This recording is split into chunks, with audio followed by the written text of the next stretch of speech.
Hoje estou recebendo o João Malho, o Reumário, né, o arroba Reumário, que é médico reumatologista e vai ajudar aqui nesse bate-papo a tirar todas as dúvidas que vocês têm, as dúvidas que eu tenho, e né, de uma maneira bem construtiva, tá? Para que a gente tenha nessa próxima hora aqui, a gente consiga definir, que a gente consiga, enfim, estabelecer o que é a fibromialgia, as principais intervenções e, chegando lá no final, o papel que a atividade física ela pode adquirir nesse processo.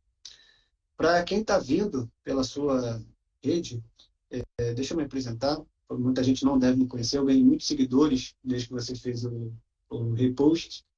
Então, meu nome é Pedro Emerson, eu sou profissional de educação física, tenho um mestrado em ciências da reabilitação e trabalho diretamente com tratamento de dor e reabilitação de lesões. É uma área da educação física que eu acredito que ainda tem muito para crescer. A gente já cresceu muito nos últimos anos, mas eu acho que essas discussões que eu trago aqui, elas me ajudam muito como profissional, que eu espero que seja mais uma delas, eu tenho certeza que vai ser, e muitos outros profissionais de educação física também podem se beneficiar.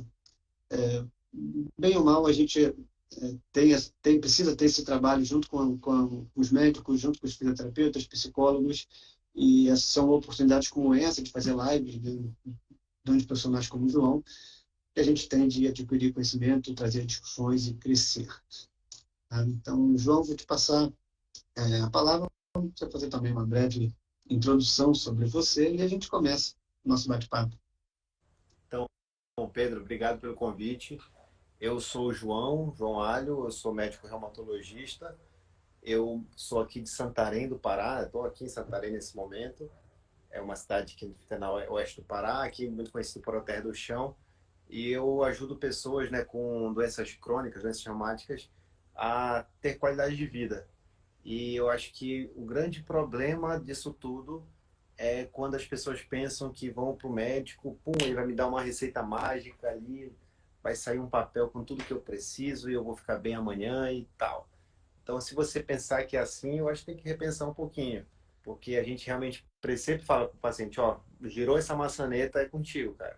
Saiu aqui do consultório, você tem que fazer parte aí da sua melhora, né, da sua remissão, da sua qualidade de vida.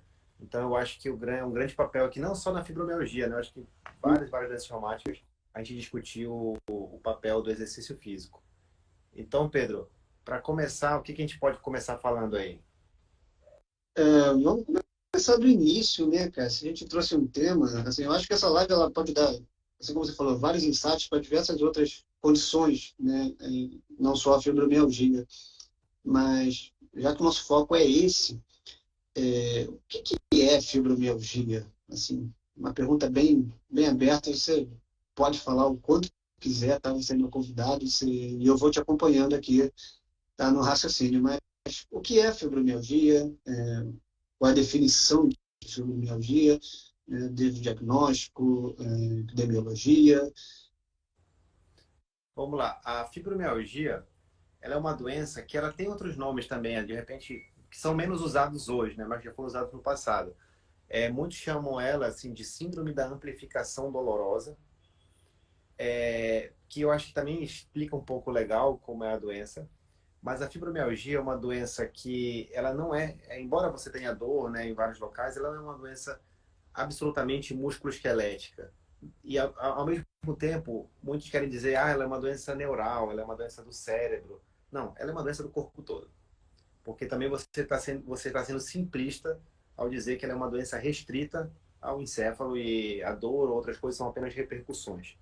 Ela é uma doença que não é inflamatória, não é como o lúpus ou a artrite reumatoide, também não é autoimune.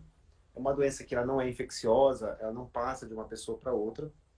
E ela é uma doença que também ainda a gente precisa entender melhor o que causa ela. Mas o que a gente sabe? Que, de forma geral, alguns estímulos no ambiente fazem com que as pessoas possam desenvolver a fibromialgia. Explica melhor isso, João. Existem pessoas que já são naturalmente mais suscetíveis, então existe um papel genético. Mas não é porque sua mãe, sua tia, seu pai sua avó tem fibromialgia, que você vai ter. Não é uma sentença, não é igual um sobrenome, pá, nasceu, tem ali.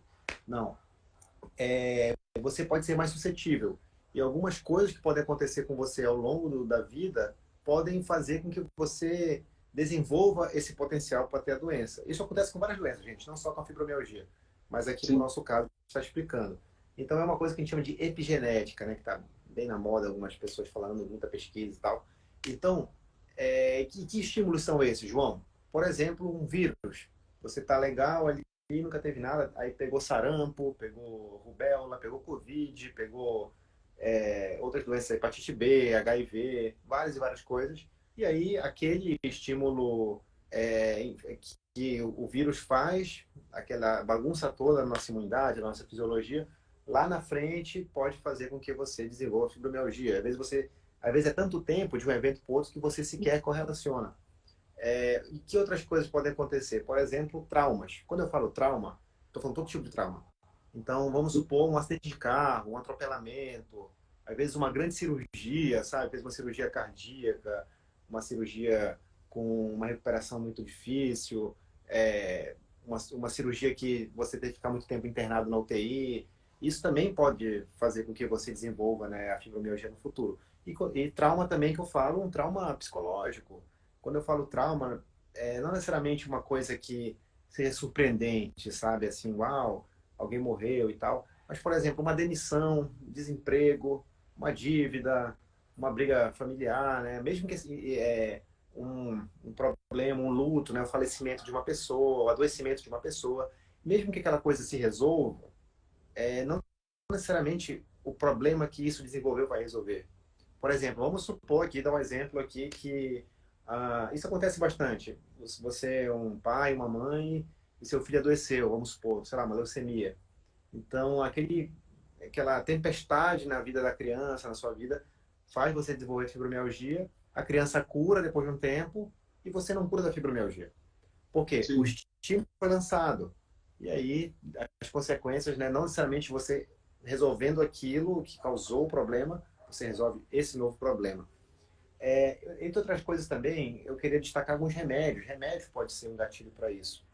E eu acho que eu Remédio falei para de o quê? um gatilho Desculpa. também. Gatilho. Gatilho. Tá.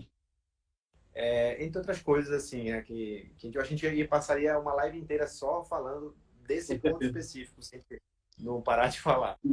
O, Pode falar, sim. desculpa. Não, vou jogando algumas coisas aqui que eu acho que vai dar uma guiada. O, a fibromialgia, ela, quais seriam os primeiros sintomas que as pessoas, assim, ou podem se confundir com alguma outra doença, ou também quais são os outros sintomas associados, além da dor musculoesquelética, que eu acho que é muito clássico, assim, né, quando a gente pensa em fibromialgia, aquela dor generalizada, né, não local, não relacionada à lesão e persistente, né, tá ali já há algum tempo.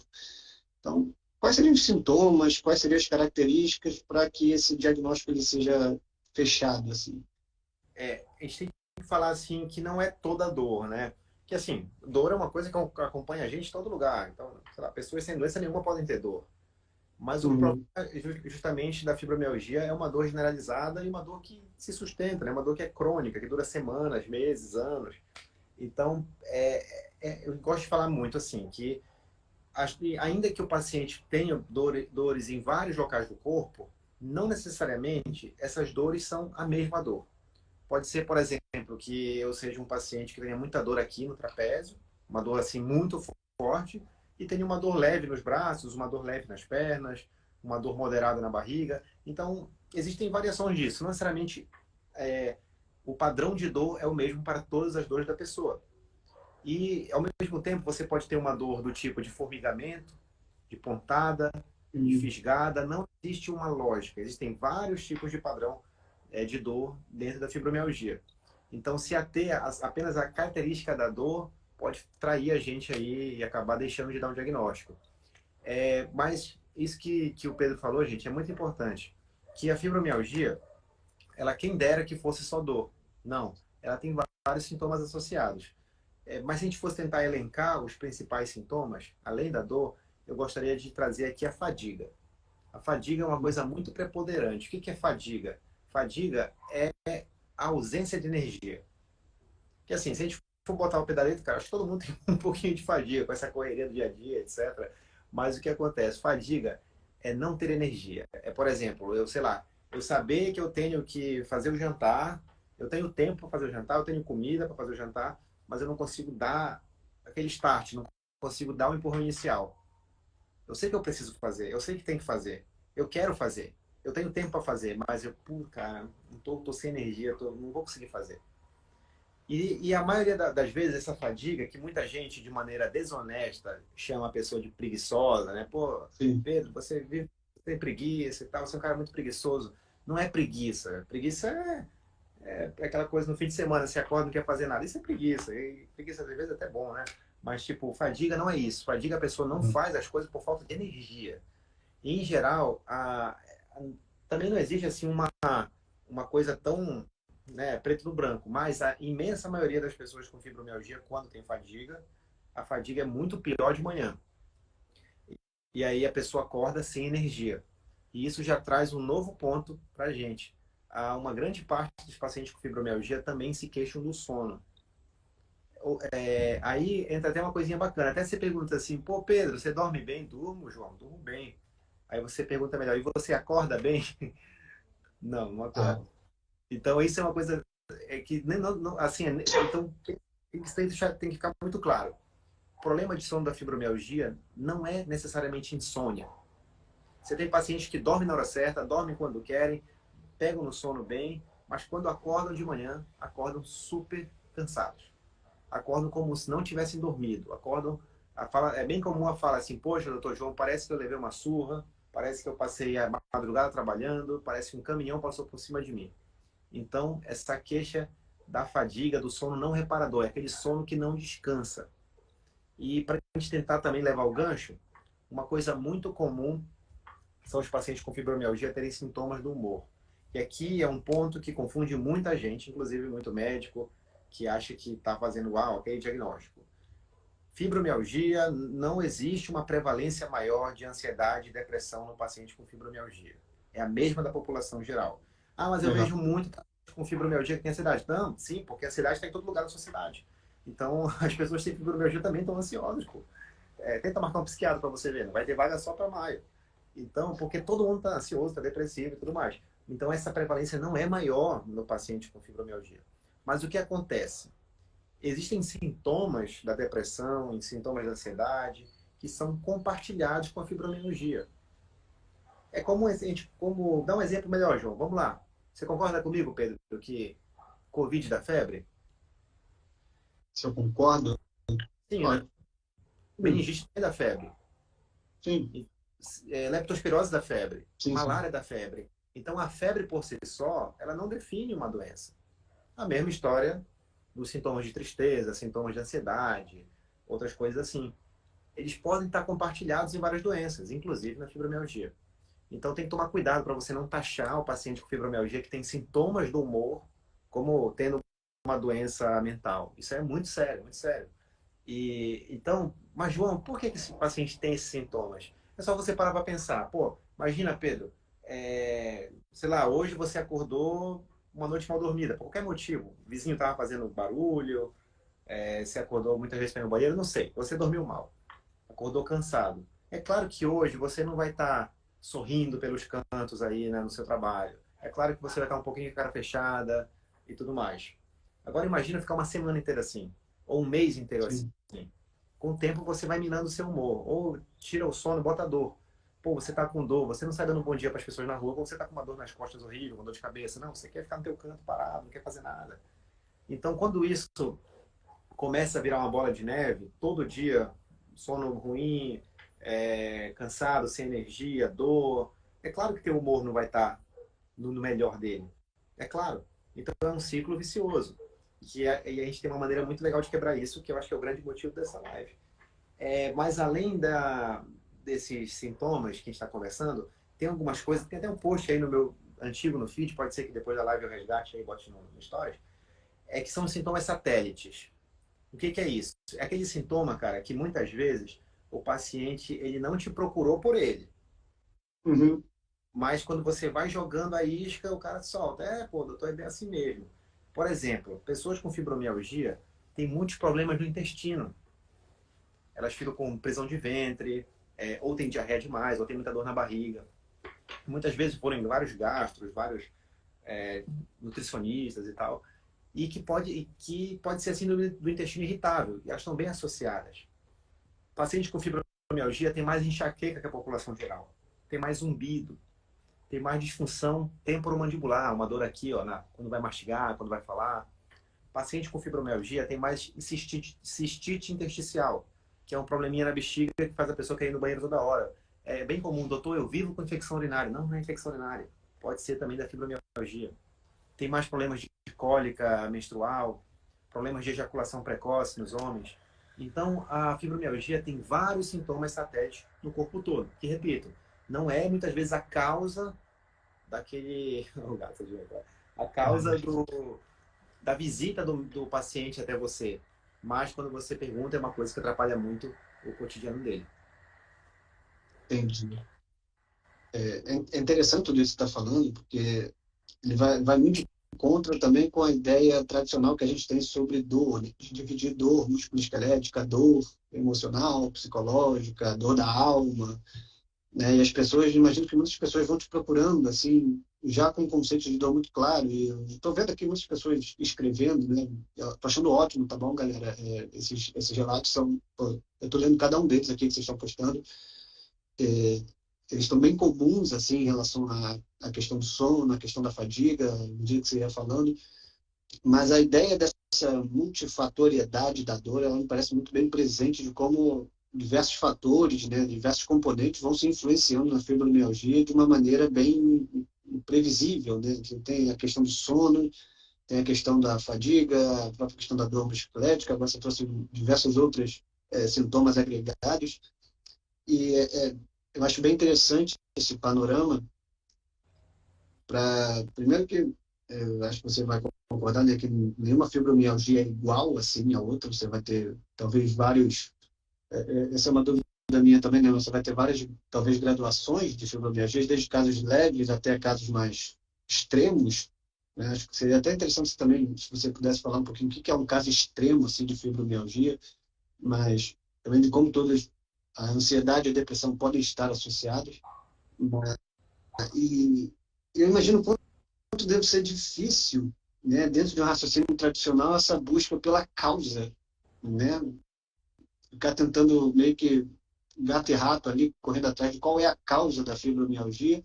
E também que até questiono se realmente identificar a causa faz tanta diferença assim para o desfecho, né, para o prognóstico, uma vez que você já estabeleceu o diagnóstico, né, de fibromialgia. Porque vamos dizer que às vezes tem um trauma que pode ser bem característico, assim, que depois do trauma alguns sintomas apareceram, então acho que nesses casos podem ser mais fáceis, mas e quando não tem trauma, quando não tem histórico na família, quando não tem alguma coisa, ou quando é um estresse crônico, se é alguma coisa, quando a gente não consegue buscar muita causa, será que faz tanto sentido se a gente ficar pensando, né, para o prognóstico? Aí eu te jogo outra pergunta. Além desses casos mais raros, assim, raros não, mas os mais extremos, como que é o prognóstico do tratamento, né, da fibromialgia, né, assim, com os fármacos? Aí assim, a gente já pode começar a falar talvez um pouco mais de exercício, mas quem tem fibromialgia, o que esperar do tratamento, né, no curto e longo prazo? Pedro, só para a gente ter uma ideia, 4% da população geral adulta, né, tem fibromialgia. O que significa isso? Significa, por exemplo, só para você ter uma ideia, um posto de saúde no Brasil, ele aproximadamente cuida de 4.000 pessoas. Então, para esse posto de saúde, dessas 4.000, 160 vão ter fibromialgia. Então, é muita gente. É gente, gente, gente, gente. Então, o que acontece? Se 4% da população tivesse uma doença muito severa, ia ser um desastre. Um desastre, assim, né? De produtividade, de trabalho, de sistema de saúde mesmo, né? Então, o que acontece? É uma minoria das pessoas com fibromialgia que tem uma qualidade de vida muito ruim. Uma qualidade de vida que você não consegue contornar com medidas gerais. E quando a gente vai estudar, a imensa maioria dos pacientes com fibromialgia, depois de um tempo, de um treinamento de pelo menos de 10 a 12 semanas de exercício, cerca de 80% dos pacientes, quando estão fazendo exercício regularmente, não vão precisar de remédio. Então, isso é muito legal, muito legal. Ah, quer dizer que você não prescreve remédio? Não, não quer dizer isso não. Quer dizer que no começo, o remédio vai ter uma importância legal para aquele paciente, para tirar ele desse ciclo vicioso, às vezes para tirar a dor que vai conseguir permitir que ele faça a atividade, mas o prognóstico é bom. A imensa maioria das pessoas vai conseguir viver bem, ou com pouco ou com nenhum remédio. Agora, tem que saber que não é o médico que não faz milagre, não.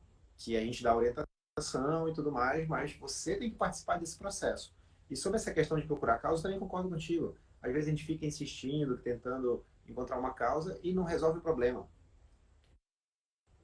Isso acontecia muito, especialmente quando a gente fala de uma doença contagiosa, por exemplo, da própria Covid. Às vezes as pessoas ficavam, poxa, quem me passou isso aí? Quem me passou essa doença? Eu não sei, não adianta saber. Agora cuida de você, vamos ver como é que você vai ficar, etc. Isso é mais importante. O mais importante é fazer a diferença para você. Sim. Claro, no caso aí, não para outra pessoa. Então, na fibromialgia, claro, você tem que examinar o paciente, tem que procurar várias coisas. Então, aí entra o papel também, por exemplo, do psicólogo. Pode ser que aquele paciente, naquele momento ali, ele não saiba te dizer que tem um trauma, porque na hora não está pensando. Mas já aconteceu, por exemplo, um paciente meu que, quando conversou assim, pô, doutor, eu acho que não tem nenhum evento na minha vida assim que faça eu pensar e tal, eu realmente não sei isso. Aí passa um tempo, ele vem falando comigo numa consulta já há um ano, e pouco depois, pô, doutor, conversando com a minha psicóloga, eu acho que eu sofri um bullying na adolescência, que eu nem lembrava disso direito, uma coisa que eu não ficava pensando, e que eu acho que pode ter a ver com isso. Resgatando algumas coisas assim e tal. Então, às vezes, essa resposta ela está lá atrás, e você só vai conseguir ver ela lá na frente. Uma coisa que a gente chama de fenômeno do retrovisor, ou de hindsight também, uma linguagem mais científica. E agora, uma coisa que é muito importante a gente falar para os pacientes com fibromialgia, para os familiares, né, que eu acho que, sinceramente, eu preferia que aqui nessa live a audiência fosse de familiares de pessoas com fibromialgia, não necessariamente de pessoas com fibromialgia. Eu acho que esses caras que precisam aprender mais. Então, a gente tem que dizer assim que é uma doença que não mata, uma doença que não vai lesionar um órgão, não vai causar deformidade, que muitas vezes é uma coisa que a pessoa tem medo. Ela tem medo que esse problema se agrave, né, em termos de causar esse tipo de coisa. Só que existem pessoas que têm uma doença muito severa, muito, muito, muito severa, precisam de altas doses de medicação, precisam de um acompanhamento bem multiprofissional para conseguir encontrar uma qualidade de vida. Mas essas pessoas são minoria. Tem que deixar isso bem claro. O, tem um outro fator, eu não sei se você chegou a frisar, mas a questão de a fibromialgia, ela acomete mais o sexo feminino, né, mulheres, né? Existe alguma explicação, assim, a literatura já apontou um porquê? Olha, cada vez que isso é estudado, a gente tem uma impressão de que a gente estava errado no passado. Hum. Na moral, quando começaram a descrever a fibromialgia como uma entidade na década de 80, começando na década de 90, eles diziam que tinha aproximadamente 15 mulheres para um homem. Hoje, admite-se que você tem 2 mulheres para um homem. E já tem literatura dizendo que é 1 para 1. Então, o que acontece mesmo? Por exemplo, eu vou te falar assim, tipo, a visão do João no consultório. Claro, a minha visão é enviesada, é a minha experiência, isso não é uma coisa para a população, tá? De cada 20 pacientes com fibromialgia que eu atendo, eu tenho um homem com fibromialgia e 19 mulheres. Por quê? Porque esses homens, cara, eles não estão aqui conversando com a gente. Vê quem está assistindo essa live, é só mulher. Mulheres. Os relatos são só mulheres. Então, o que acontece? Esse homem, ele não sabe que ele está sofrendo. O cara está lá trabalhando, está fazendo o corre dele, e existe uma masculinidade tóxica que fala assim, pô, eu sou homem, eu não posso parar para reclamar que eu tô com dor, que eu tô dormindo mal, vão dizer que é frescura, vão dizer que é tal coisa, vão dizer que eu não sou macho. E aí o que acontece? Às vezes esse cara vai procurar ajuda, o próprio médico ou outro profissional que vai atendê-lo, ele não pensa no diagnóstico. Pô, esse cara é homem, ele tá com outra coisa, sei lá, tá com pedra no rim, qualquer coisa do tipo. Pede um monte de exame pro cara e não pensa na queixa. Então, a maioria das vezes, quando eu vejo um homem com fibromialgia, com diagnóstico, ou o cara é profissional de saúde, então já tá ligado, sabe? O cara é médico, é da educação física, é psicólogo, e, pô, cara, eu tô achando que é isso e tal. Ele já vem pra ti com a hipótese, ou esse cara é um cara que sofre pra dedéu, que já rodou por aí anos e anos em pronto-socorro, ortopedista e não sei o que lá, e até que um dia, pum, alguém pensa, né, muitas vezes o reumatologista ou outro colega, pensa que pode ser fibromialgia. Mas sempre uma coisa muito é, envolvida com machismo, com homofobia, com negligência mesmo com a saúde do homem, cara. Eu acho que esse é um tema bem legal da gente conversar. Uma briga de gato acontecendo bem aqui. Peraí, vou ter que separar. Tá, então, eu acho que essa é uma coisa super legal de conversar e a gente tem percebido isso nos estudos mais recentes. Que cada vez menos existe uma diferença estatística entre sexo, entre homem e mulher. Então, assim, a opinião do João, que no futuro vão ver que não tem nenhuma influência de diferença entre os gêneros, que é apenas uma questão social do diagnóstico. E muitos homens não têm ainda o acesso a uma investigação, a um tratamento devido ao machismo estrutural. É bem interessante, eu não esperava de fato essa resposta, mas faz todo sentido. Até porque a gente está numa época que a gente já consegue ter esse tipo de conversa, já consegue colocar isso aqui ao vivo para falar sobre isso, do que há 10 anos atrás, talvez, né? E faz muito sentido, né? E, Faz muito sentido. e Pedro, eu tenho alguns pacientes homens que a história deles de diagnóstico é a seguinte, cara. A filha tem fibromialgia, a filha me procura, tô sentindo isso, pô, é fibromialgia.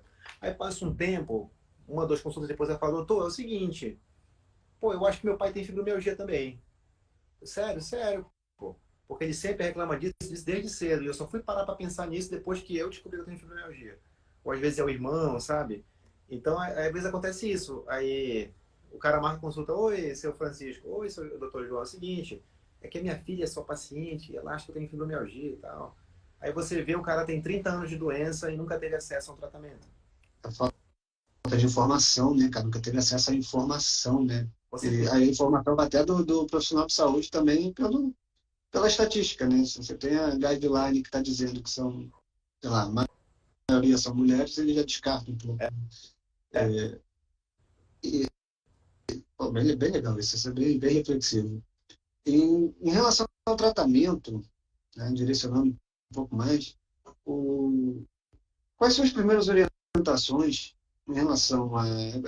De tudo acho que a gente está falando aqui, acho que já deu muito para perceber que é uma doença de origem multifatorial, então faz muito sentido a gente falar também de um tratamento multifatorial, né?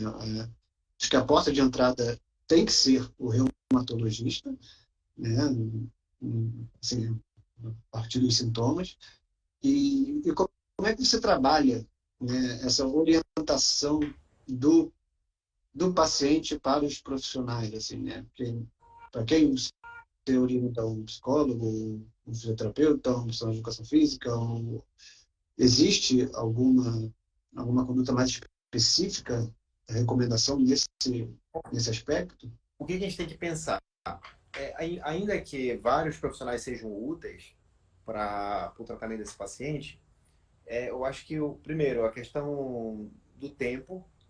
Se eu, pô, imagina, sei lá, se eu recebesse diagnóstico de fibromialgia hoje, então eu na minha semana tenho que ir para academia ou algo do tipo, ir para fisioterapia, para psicólogo, para terapeuta ocupacional, não ia sobrar tempo para eu trabalhar, para fazer outra coisa. Então, as pessoas não têm tempo para um acompanhamento tão amplo assim como no mundo ideal. Então, a gente tem que priorizar o que faz mais diferença para aquela pessoa e para o momento que aquela pessoa está. Legal. Que, como você falou, as pessoas são diferentes. A mesma pessoa é diferente em momentos distintos. Hoje eu sou o João, daqui a 3 semanas, pensando como paciente, eu tenho demandas diferentes, eu tenho sintomas diferentes, aquela dor pode ter aumentado, diminuído, e por aí vai. Então a gente tem que individualizar, tem que olhar para aquele paciente, porque tem paciente assim, que a gente sabe que o exercício vai ser essencial, mas ele está extremamente incapacitado naquele momento. E ele não vai conseguir fazer o exercício. Então, por exemplo, esse é um paciente que se beneficia muito de começar com a fisioterapia e depois que houver alguma independência, aí ele vai direcionar para a educação física. Mas o que a gente tem que ter uma crítica aqui, Pedro Emerson, especialmente para a educação física, se me permite essa crítica, é que Toda. você mesmo falou isso no começo da live, que a gente precisa abrir os olhos do profissional de educação física para essa individualidade do paciente com dor. Então, você tá com dor, aí você pensa assim, pô, eu fui na live ali do Pedro, do João, e falaram que é pra fazer exercício. Então, beleza, eu vou lá fazer exercício. Aí você chega lá na academia, por exemplo, né, de musculação, e o cara chega assim, te vê, né, pô, uma mulher de 30 anos, né, ah, ele não sabe o que passa por trás de você, acha que você é uma pessoa como qualquer outra, e como é uma doença que você não vê, né? Não tem uma ferida, não tem uma lesão ali, uma coisa, né, que você bate o olho, pá, aquela pessoa tem uma doença. Não, a pessoa, fibromialgia, anda na rua, todo mundo acha que é uma pessoa que é sadia, né? Então ele vê assim, ah, quer saber, mano, vou botar aí 90 no leg press e vamos lá, vamos fazer aí. E essa Ela pessoa até dá, aguenta. ela até dá conta de fazer, ela tem força, né? Não é uma doença que tira força. Então ela faz ali o movimento que ele manda, cara, e no outro dia ela tá acabada, tá acabada. E aí ela desiste. Então, o profissional de educação física, ele tem que entender que as pessoas têm motivos diferentes, né, para ir para uma academia, por exemplo. Elas não estão ali todo mundo querendo ser paniquete, querendo, né, ter um padrão de corpo e tal. Não, cada uma está por um motivo diferente. E o paciente com fibromialgia está ali para melhorar da dor, melhorar da fadiga, da qualidade de vida. Então, qual é um erro muito comum? É a gente, como médico, não ajudar nessa orientação. Então, por exemplo, se o paciente vem comigo, especialmente aqueles pacientes que são mais vulneráveis em relação à informação, eu faço uma espécie de, cara, ó, ao profissional de educação física, encaminho aqui o senhor Pedro Emerson com fibromialgia. Gostaria que nas primeiras 3 semanas fizesse um trabalho um pouco mais voltado a condicionamento, um pouco mais leve e tal, e a partir daí as cargas progridam. E tenta combinar, né? Tenta combinar o aeróbico, um resistivo, um alongamento, para a gente ter, né, esse paciente melhor. E aí, um grande problema que agora não é um problema de profissionais, e sim da nossa própria cabeça como paciente, é que o paciente chega, por exemplo, aqui, o exemplo da academia, porque eu acho que a academia é um lugar muito democrático, né? É um Uhum. lugar que tem na maioria dos lugares e tal. Então você tem, sei lá, 30 anos. Aí você chega lá na academia, você encontra uma outra mulher de 30 anos. E você vê ela com peso que é o triplo do seu. Ela tá com 15 quilos lá fazendo exercício, você tá com 5. Aí você se menospreza, sabe? Então isso é uma queixa muito comum no paciente. E você, paciente, tem que saber que aquela mulher, você não sabe como ela chegou lá, você não sabe como. Às vezes chegou pior que você, sabe? Ela tem a história dela também. Então concentra na sua história, concentra na sua realidade, sabe? E ela tá ali também por um objetivo diferente do seu. Então não se compare com ninguém. Acho que esse é um recado muito legal. E assim, essa coisa dessa brincadeira que eu falei que no outro dia você está ruim, acabado, às vezes é um motivo do paciente desistir. Imagina. Porque, pô, o doutor fala assim, poxa, vai lá, meu querido, comece o exercício físico. E aí vamos supor que eu e o Pedro, a gente começa hoje a academia. Ele tem fibromialgia e eu não. Aí a gente vai fazer o exercício junto, amanhã eu acordo com dor aqui, eu chego no trabalho, pô, pessoal, comecei a academia ontem, olha, tô sentindo fazer efeito já, tá ardendo aqui, bacana. E eu lido bem com essa dor. Essa mesma dor no Pedro, que tem fibromialgia, pode ser excruciante, pode ser horrível. A mesmíssima dor, sabe? A gente fez os mesmos pesos, etc. E pode ser um motivo dele desistir. Ele falar assim, não, cara, não tem como não. Eu não vou fazer isso, eu tô pior hoje. Então aí que mora o segredo. Nas primeiras pelo menos 3 semanas, segundo a literatura, você tem que ser muito assertivo consigo mesmo. Tem que ter muita, assim, entender o seu limite. Eu falo até pro paciente, cara, no começo vai como se você nem suasse na academia, sabe? Vai na boa mesmo, cara, vai na boa para o teu corpo não entender que aquilo ali é uma agressão. E sim que aquilo ali é uma mudança no teu estilo de vida. E não é do dia para noite. Então vai, sabe, tranquilo mesmo. Especialmente pessoas que são sedentárias, né, que não tem um histórico aí anterior de praticar exercícios. Pedro, não sei se estou falando muito, se você quiser. Não, esse, primeiro, não se sinta desconfortável de falar nada sobre a minha profissão, por favor. O espaço é esse mesmo e eu gosto muito de ouvir o que outras profissões estão falando da minha profissão. Né? Eu sei que muito profissional fica magoado, fica ofendido, mas, cara, se a visão de um médico é cheia de cautela, porque na academia estão fazendo, podem piorar o paciente dele, né? Piorar o quadro clínico, então o problema não é o médico, o problema é a minha profissão, que ela tem que se adequar a algum discurso que, né, alguma visão que não está sendo atendida. Então, eu acho muito importante esse feedback, porque ele é muito honesto e ele é muito real. Não é só a sua opinião. Como profissional de educação física, eu consigo apontar diversas oportunidades de melhora da minha profissão, tá? Porque não é para uma pessoa com dor ir para o ambiente de academia e desistir de fazer atividade física. Esse é o pior dos cenários que possa acontecer, né? Então, você, por exemplo, você citou muitas coisas aqui que eu acho que a atividade física, num primeiro momento, pode ser simplesmente mais um fator de agressão, né, para aquele sistema. Então, se a pessoa ela já acorda com uma fadiga muito grande, você passa, se a pessoa ela precisa fazer atividade física, né, como isso vai ser recebido pela pessoa, pode ser, por cada uma das pessoas, pode ser um problema a mais no início, né? Eu acho que nos últimos anos eu comecei a trabalhar muito com dor crônica e eu acho que é um grupo de pessoas que a gente acaba tendo muitas coisas em comum e eu acho que a fibromialgia ela não foge muito disso, né? Eu acho que um dos primeiros objetivos para alguém que está sedentário, está precisando de ajuda e precisa de atividade física, um dos primeiros objetivos é que essa pessoa tenha aderência, né? Então, as primeiras semanas, o objetivo é que a gente encontre juntos, né, o professor e o aluno, não é mais paciente, a gente não tem paciente, a gente tem alunos, né, clientes, que eu não gosto de chamar, mas a gente tem alunos, a gente não oferece tratamento, a gente treina uma pessoa com dor. Então, meu objetivo é que essa pessoa ela tenha aderência à atividade física, ela não precisa amar a atividade física, mas a gente precisa achar um meio termo, né, aí achar o meio termo é simplesmente eu escolher qual é a atividade física. Eu vi algumas pessoas aqui citando hidroginástica. Pô, isso pode funcionar com muitas pessoas, mas tem gente que não gosta de fazer atividade na água.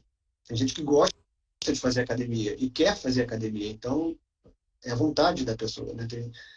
Então, eu acho que esse vínculo, essa aliança terapêutica que existe muito na fisioterapia, na medicina, ela precisa também existir na educação física, do professor com o aluno. Ele precisa entender melhor que não é só a estrutura, não é só a parte física, não é só a parte estética, que eu acho que é onde vem, onde peca a academia, que é relacionar a academia com a estética é muito fácil. A gente acaba ignorando que a academia é um excelente lugar para a gente adquirir saúde, mas a própria mídia, né, o próprio senso comum da sociedade é que a academia é estética. Então, por mais que o professor tenha todas as boas vontades, mas se falta informação a respeito de dor, a respeito da condição, que ele monte um treinamento focado em estética são dois passos, assim, né? Se falta esse conhecimento. Então, eu acho que assim, é uma pena por uns pontos, mas é uma oportunidade melhor para a minha profissão. E acho que essa live aqui, quantos mais profissionais conseguirem ouvir, né, quantos mais pessoas conseguirem olhar e rever um pouquinho se a sua prática está mais atrapalhando uma pessoa a aderir à atividade física ou ajudando essa pessoa a encontrar, enfim, uma rotina de exercícios que sirva para ela.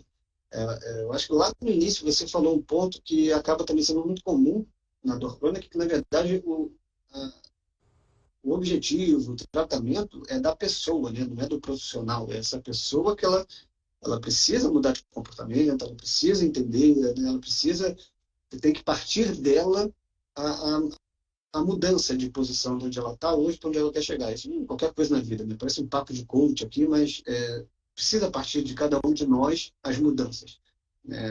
Você, o profissional, o fisioterapeuta, vão ser, acho, dentro da minha visão, meros facilitadores para que essa mudança ocorra.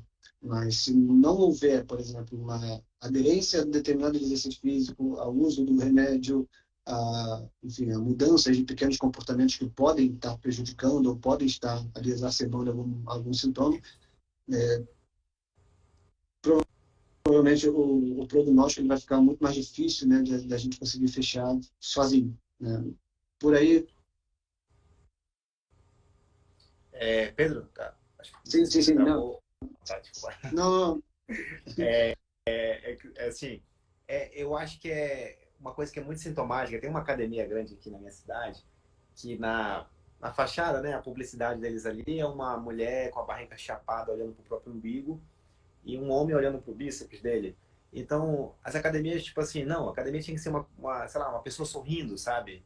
Tinha que passar, porque passaria essa mensagem para o cara com dor crônica, para o cara que tem outras condições, né, que o treinamento ajudaria muito na qualidade de vida dele. Tipo assim, não, cara, você vai voltar a sorrir, você vai voltar a ter uma vida funcional, voltar a ter uma vida assim com qualidade de vida e não só ter um braço grande ou uma barriga pequena ou coisa do tipo assim. Então eu acho que a gente tem que parar de fazer essa associação da academia com estética, cara. E sim, justamente com isso, com um lugar onde você está ali investindo o teu tempo e tua energia para ganhar saúde, sabe? E saúde não é um exame, melhorar o nível da sua pressão, não, é melhorar você, melhorar o teu bem-estar, melhorar, pô, quem é o João, quem é o Pedro, quem é a Maria e por aí vai. E, cara, eu acho legal, assim, repito aqui pro pessoal, a gente tá falando muito de academia porque é uma coisa popular, uma coisa, né, que fica mais fácil de entender. Mas eu deixo muito claro pro meu paciente com fibromialgia, né, olha, você não tem uma modalidade que é melhor você fazer ou uma que você seja proibido. Não. Porque, assim, pô, tem paciente que se eu botar na academia, ele fala, meu Deus, me tira daqui, eu detesto esse lugar. E tem paciente que é o contrário, que ele ama academia e tudo mais. Então, eu sempre falo assim, cara, você tem que se encontrar. Não tem uma receita de bolo. Procura um exercício assim que seja a tua cara. Que seja assim, tipo assim, não é que você vai pra lá, tipo, nossa, academia. Não, uau, que legal, vou pra academia. Que seja a parte boa do seu dia, sabe? Então, assim, eu tenho paciente com fibromialgia, Pedro, que joga futebol, que joga vôlei, que joga handball. Embora handball, pra mim, eu acho que é o esporte mais brutal possível, cara. Eu acho que só, sei lá, caça é pior do que Handball? handball. Handball é só pra brutar monte, cara, aquilo ali. É, então, joga basquete, joga tênis, beach tênis, vôlei de praia, joga futevôlei, esgrima, crossfit, bike. Então, assim, não importa. Muay Thai. Eu tenho paciente idoso com fibromialgia que luta Muay Thai, jiu-jitsu. Então, o que acontece? Se eu pegar esse cara, por exemplo, do Muay Thai e botar ele para fazer pilates, ele não vai gostar. Ele vai falar, poxa, cara, isso aqui não combina comigo. Eu quero meu tatame e tal, porque aquilo ali faz o coração dele bater mais forte. E ao mesmo tempo, se eu levar uma pessoa que gosta do Pilates, que gosta da energia que o Pilates passa, o equilíbrio, levar ela para fazer boxe, ela vai lá, me tira daqui, eu não quero isso. Então tem que ser uma coisa que seja adequada para a pessoa, que faça sentido para aquela pessoa. Eu sempre falo, ó, se você foi lá, vamos supor, pro Pilates, se você não gostou, não se identificou, não tem problema nenhum. Sai de lá e procura outra coisa para você.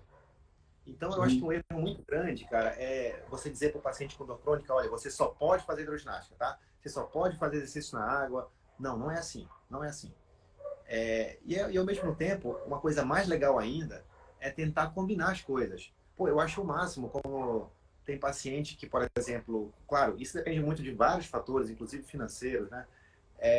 O cara que consegue fazer uma musculação e um aeróbico, por exemplo. O cara faz 3 vezes por semana uma musculação e 2 vezes por semana ele corre ou vai fazer um futebol ou algo do tipo, um beach tênis. Isso é fantástico para o paciente com fibromialgia, porque você trabalha muito legal a parte aeróbica, que está muito relacionada com a fadiga, e trabalha muito bacana também os mecanorreceptores do músculo, tendões e músculos, que está muito relacionado com dor e com sono. Então, combinar modalidades é fantástico, fantástico mesmo. Além de ser divertido e você conhecer pessoas diferentes, né? Assim, a vida social também fica mais legal. Então, eu acho isso uma coisa muito bacana. Algumas outras dúvidas surgindo aqui agora. Acupuntura na fibromialgia. Tem recomendação? Aquela coisa, individualizar. Não é uma recomendação que eu faço para todos os pacientes. Entretanto, você percebe que alguns pacientes, o grande componente de perpetuação desse ciclo, que a gente falou da fibromialgia, é a síndrome miofascial. Aquela pessoa que fala assim, pô, João, parece que a minha carne tá cheia de nó. Não importa o que eu faço, o negócio ali tá apertando e tal, eu consigo sentir ali os pontos. Pô, essa pessoa é fantástica a acupuntura para ela. Mas, de forma geral, não recomendo para todos os meus pacientes. Mas, para alguns pacientes selecionados, a acupuntura tem um papel excelente mesmo. Faz parte, então, da própria contextualização, né? No final das contas, sempre vai ser contextualizado. Eu vi alguém perguntando, tem não sei o que, qual o melhor exercício? Acho que faz parte do contexto, né? Sempre... já me falaram que exercícios aeróbicos seriam melhores que outros tipos de exercício, mas eu acho que não vai muito de encontro aqui com esse discurso, né? Eu também eu sou um pouco reticente em fechar que o que é um exercício aeróbio, né? A gente sempre pensa em exercício aeróbio, é só a caminhada, ou só a esteira, ou só a bicicleta, né? E esquece que está mais relacionado com o sistema metabólico, enfim, de fato. Pedro, se a gente for levar ao pé da letra, né, segundo as evidências científicas, qual seria o melhor exercício? Assim, é uma crítica que eu faço a esse. Vamos lá, deixa eu explicar melhor. Quando a gente vê ensaio clínico, né, que é o melhor modelo de você dizer como se uma coisa tem evidência científica ou não, no caso de um tratamento, o exercício que melhor teve resultado foi o Tai Chi Chuan. O Tai Chi Chuan, o que é o Tai Chi Chuan? É uma modalidade de arte marcial que ela é muito ligada com Kung Fu. Ela é como se fosse uma mescla de yoga e Kung Fu, praticada na China. Mas quando você vai ver um cara praticar Tai Chi Chuan, cara, é idêntico à capoeira. É idêntico à capoeira. É uma capoeira da Ásia. Então, claro, com os movimentos, né, diferentes, etc. Então, o que isso quer dizer? Na verdade, é porque as universidades lá que foram estudar o Tai Chi Chuan fizeram um ensaio clínico muito bem feito para estudar o Tai Chi Chuan. Então, o nível de evidência é muito alto e nunca ninguém conseguiu reproduzir esses ensaios clínicos com a mesma qualidade de estudo para outras modalidades. Porque, claro, tem muitos fatores de confusão. Então, eles conseguiram controlar muito bem aquela amostra e conseguiram entregar um ensaio clínico muito bem feito. Então, não é que ele é o melhor exercício possível, mas dentro de tudo o estudado foi onde o estudo com mais qualidade foi apresentado para a sociedade científica. Então, quer dizer que eu tenho que... Todo mundo para fazer Tai Chi Chuan? Eu nem sei onde tem Tai Chi Chuan na minha cidade, para ser sincero. Mas é assim, eu acho que é legal a gente observar que é uma modalidade que ela trabalha o equilíbrio, trabalha a propriocepção, trabalha um pouco da aeróbica na explosão e tal de movimentos, e trabalha especialmente essa questão do resistivo e do alongamento. Então, eu acho que o recado que essa mensagem passa é que a gente tem que combinar coisas. Então, se o teu paciente vai para academia, faz uns minutinhos ali de alongamento, faz uns minutinhos de aeróbico também, combina as coisas. Nem que seja um dia você prevalece um, prevalece outro, e entender que pacientes diferentes têm demandas diferentes. Pô, se o meu paciente, o problemão dele é fadiga, o aeróbico vai ajudar muito mais esse cara do que a musculação, por exemplo. E se o problema do teu paciente é muito mais a dor, muito mais o sono, então prevalece um pouco mais para a parte resistiva e deixa um pouco menos para o aeróbico. E entender que esse mesmo cara daqui a um ano pode ser que seja o contrário. Entender que as pessoas têm momentos diferentes, que a vida não é linear. Você não me corrige se eu estiver falando errado, porque eu não tô... Você está mais atualizado que eu com os ensaios clínicos. Mas teve um grande achado para o Tai Chi Chuan, né, como sendo uma atividade talvez com destaque em cima das demais, de modo geral. Mas as outras atividades também tiveram benefícios, né? Assim, então é interessante que nenhuma atividade trouxe prejuízos, ou teve alguma. Então, parte do início, né? Não existe uma atividade que seja pior para quem tem fibromialgia. O que vai depender é o contexto. O contexto está muito relacionado ao momento, às preferências da pessoa, às necessidades mais pontuais, as capacidades.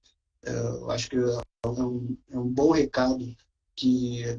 Então, estão rolando várias perguntas aqui sobre qual o melhor exercício, qual o melhor exercício. Eu acho que talvez o pensamento, assim, agora, talvez no meu lugar de fala como profissional de educação física, né, o pensamento teria que ser aquele exercício que você gosta e que, junto com o profissional, você consiga desenvolver capacidades, né? Não simplesmente, não é o exercício em si, né? Vai fazer musculação e não é um remédio, né? Não é uma dose de musculação, mas é como você está fazendo, quanto você está fazendo, a frequência que você está fazendo. Existem muitas outras variáveis, né?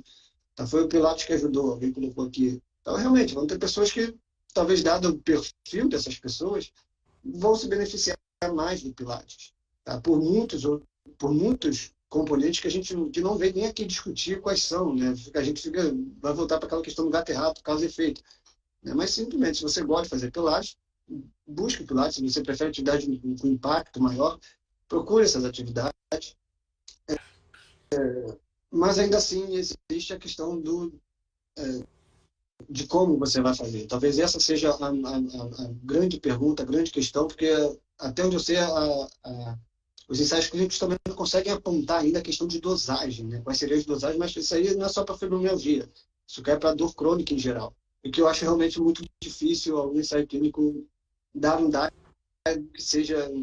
que seja bem fiel assim, e aplicável em muitas populações, porque é muito difícil controlar tantas variáveis. Com certeza. Eu acho que é interessante a gente falar uma coisa aqui, que eu sempre falo com meus pacientes, assim, que o paciente com fibromialgia, ele tem um traço psicológico que é a catastrofização. O que é isso, Pedro? É aquela pessoa que ela pensa que ela não é capaz de superar aquele problema. Vamos supor que o Pedro fala assim para ele, pô, João, terminei meu relacionamento, estou muito triste, eu jamais conseguirei ser feliz de novo, eu jamais serei capaz de superar isso, eu estou muito só, não vou ser feliz, não vou conseguir encontrar outra pessoa. Isso é catastrofizar. Isso é... Então, a mesma coisa assim, ah, João, poxa, perdi meu emprego, eu jamais vou conseguir trabalhar novamente. Então, o paciente com fibromialgia, ele tem muito isso. Ele pensa que ele não é capaz de superar os problemas. Isso é um traço psíquico muito comum. Então, ele fala assim, poxa, o doutor João falou que eu preciso fazer exercício, eu jamais serei capaz de fazer exercício e tal. Então, acho que a gente tem que tentar superar isso e, por exemplo, os psicólogos conseguem ajudar muito bem o paciente com isso, especialmente com a terapia cognitiva comportamental.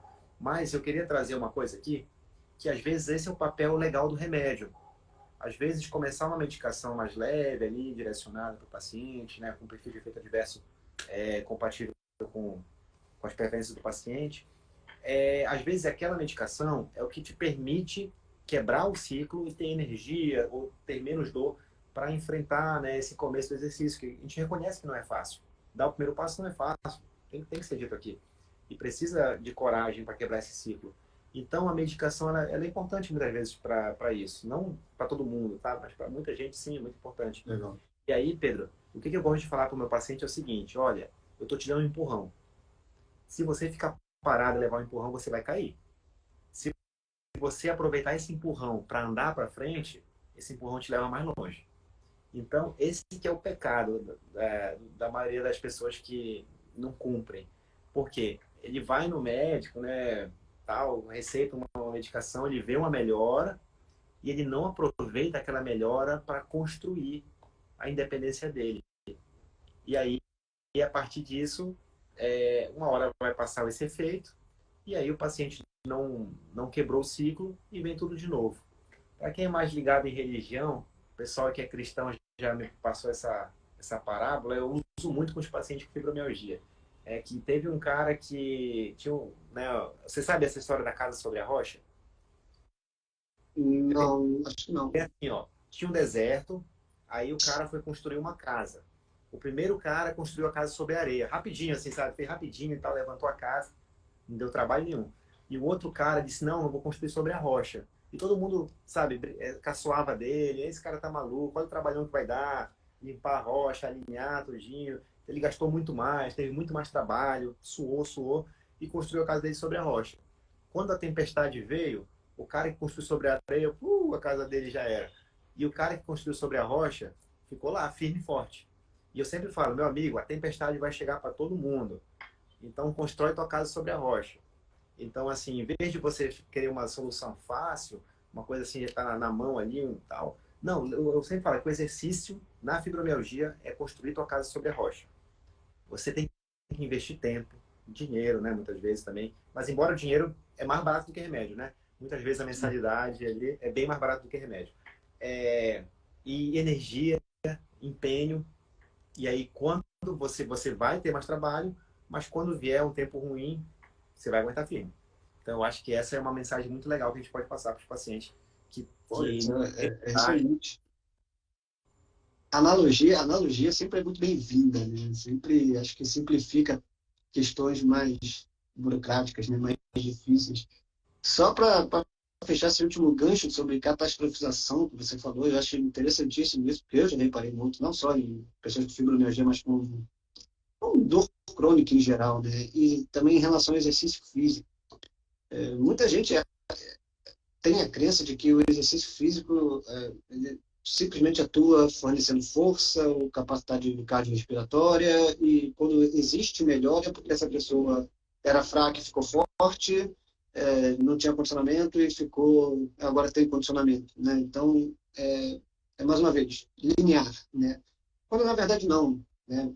Isso também fica de mensagem que o exercício físico ele pode ser uma excelente oportunidade de enfrentamento, né? De você aprender as suas capacidades, né? De fazer o movimento, aquele movimento que você tem medo, aquele movimento que você acha que não conseguiria, ou aquele movimento que você acha que estava prejudicando alguma estrutura sua, mas ele vai seria uma questão meio que de empoderamento, né? Essa questão de ultrapassar limites, de ultrapassar barreiras, e muitas das vezes os benefícios, né, de diminuição de sintomas ele não está simplesmente associado ao ganho de força, mas a essas outras questões comportamentais, essas questões psicossociais, não só a parte bio da coisa, né? A parte bio do trabalho. Então é sempre interessante ter essa visão de que cara, eu vou para a academia para ficar forte, mas eu não quero ficar forte, sabe? Eu não quero ficar... Cara, mas você vai praticar exercício físico. O exercício físico ele vai agir de uma maneira não só linear em uma dessas variáveis, na força. Não. Ele vai agir de uma maneira imprevisível em diversos componentes que podem estar ali influenciando a sua dor crônica, né? Em específico aqui nesse caso. E componentes até que a gente nem conhece ainda na literatura. Então, interessante também, eu gostaria acho que, de deixar da minha profissão aqui, né? Mas de deixar que não é simplesmente forte ou fraco, ou dar força, ou enfim, um trabalho na academia, um trabalho de exercícios, um trabalho de resistência. Não, existe muita coisa por trás que a gente não consegue nem mensurar de uma maneira simples. Tá?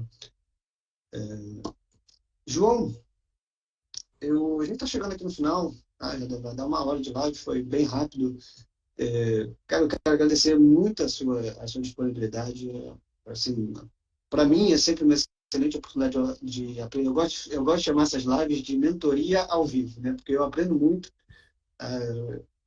Seu espaço de fala mesmo, para falar o quanto quiser. Eu só estou aqui para absorver, fazer minhas anotações. Pô, tô vendo que o pessoal participou bastante. Muitos pacientes seus aqui vindo, isso é bem legal, muitos relatos. Fala um pouquinho de onde é que as pessoas podem te encontrar, né? Fala de novo onde é que você está, né? Se você faz trabalho online, atendimento online, para quem não é aí do Pará. Eu sempre gosto de falar que o nosso papel aqui, né, não é conquistar clientes e tal. Eu acho que é ajudar as pessoas. E às vezes muita gente não vai ser meu paciente aqui ou coisa do tipo, mas só se, às vezes, cara, passa uns meses, um cara te manda uma mensagem, pô, João, vi uma live sua, vi um vídeo seu e, pô, comecei o negócio ali, procurei ajuda, eu tô muito bem, obrigado. Pô, isso dá muita satisfação. Então, se um dia você quiser mandar uma mensagem só para comentar essa nuance aqui, também vai ser muito legal. Já vou adorar essa nossa interação. Mas se você quiser passar numa consulta comigo, eu atendo por telemedicina para o Brasil todo, só mandar uma mensagem na DM ou clicar no link da bio que dá para agendar. E claro, eu atendo em Santarém do Pará presencialmente. Também vai ser um prazer de tomar um café, uma água juntos ali, quem não é do café. Mas por telemedicina talvez seja a melhor solução para a maior parte das pessoas. Tem um canal no YouTube também, confesso que ele está um pouquinho parado, tem que movimentar lá. No Twitter também podem me encontrar, mas eu acho que eu tenho ficado mais tempo por aqui pelo Instagram. E podem me encontrar na academia também, que eu não fui hoje, porque né, hoje foi corrida, acabei também investindo esse tempo aqui com vocês. Então eu não fui para academia hoje para fazer vocês irem para academia, olha lá, Ó, realmente é. Desculpa. E com a mensagem assim final sobre isso, é que muita gente está meio mais depois de 50, 60, né, vem procurar ajuda e acham que já é tarde demais. Nossa, nada tarde, nada tarde. Então dá para começar agora, se você nunca fez exercício, se você nunca pisou ali no espaço desse aí, dá para fazer isso agora. Então, e também outras pessoas também pensam que são muito jovens para ter um diagnóstico desse. Não, essa doença não escolhe idade. Não tem assim ela não exclui, até crianças podem ter esse problema. Então, se você está desde cedo já no... Muita gente fala, poxa, parece uma velha. Não, para com isso, para com isso. Não é bem assim. Isso já até é tarismo. Mas se você está sentindo muito cansada, muita dor, até esquecimento também, que é uma coisa que a gente não falou, né? Que a concentração fica ruim, a pessoa foge ali uma palavra, acha que está desatenta. Isso é bem comum na fibromialgia e é tudo relacionado a baixa energia, né? teu cérebro não descansa, pá, você fica aí no que a gente chama de fibrofog. E o exercício melhora isso também, viu? O exercício melhora isso. Então, pô, procura ajuda, procura ajuda. E lembra que quando você for procurar ajuda, não vai ter uma receita mágica, não. A receita é você conquistar sua independência com exercício. Muita gente vem reclamar comigo às vezes, pô, João, não tem um remédio, será que não vão descobrir um remédio? Mas já descobriram, meu amigo, já descobriram um remédio para isso. O remédio é Aí, muito bom, e não vai ter um remédio melhor nunca, porque o exercício é a melhor coisa, os resultados são ótimos. Então, eu acho que vale muito a pena você criar coragem e investir nisso aí para a sua saúde. foi excelente mensagem. Eu nem vou acrescentar nada, porque aqui vai virar um corte muito bom mesmo. Mais uma vez, muito obrigado. Bom, foi uma excelente oportunidade de aprendizagem. Pessoal que está aqui até agora, pessoal que assistiu e quem vai assistir depois, muito obrigado também pela audiência. Semana que vem tem outra live, eu vou anunciar no Instagram. E até uma próxima. Até mais, Pedro. Prazer imenso estar aqui com você, com todo mundo Foi aí. demais. Tchau, tchau. Tchau, tchau.